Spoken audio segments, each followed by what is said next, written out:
الله والصلاة والسلام على رسول الله. السلام علیکم و رحمت الله و برکاته.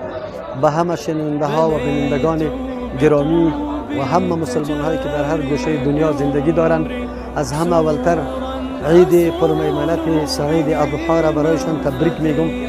امیدوار هستم که انشاءالله درسای عظیم شخصیت بزرگ تاریخ اسلام ابراهیم علیه السلام در قلبایشان زنده شده باشد و تعهد سپرده باشند که آینده زندگی خود مطابق منهج ابراهیم علیه السلام به پیش ببرند.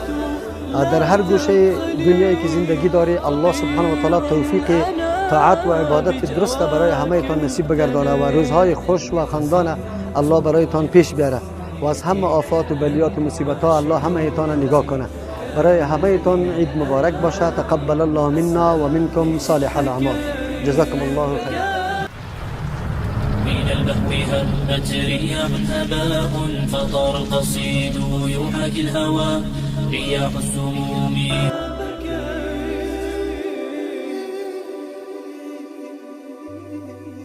تمنيت دمعك لامس قلبي لعلي أرويه مما رويت وأبقى لبوحك صندوق سر ومنك ابتدأت وفيك انتهيت ولا ضاق صدرك من علة شكوت لظاها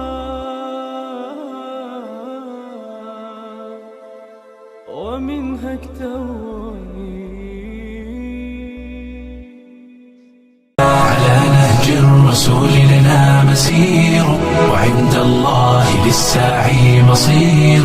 بمدرسة المناهل قام حفل لنعرف أحمدا فهو البشير لنعرف أحمدا فهو البشير.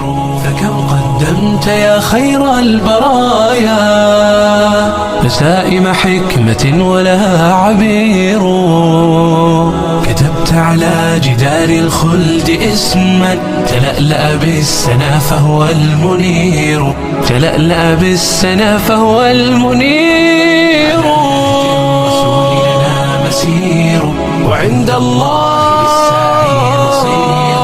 بمدرسة المناهل قام حفل لنعرف أحمدا فهو البشير لنعرف أحمدا فهو البشير.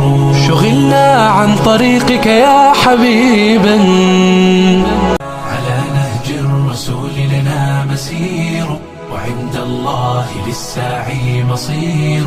بمدرسة المناهل قام حفل لنعرف أحمدا فهو البشير لنعرف أحمدا فهو البشير.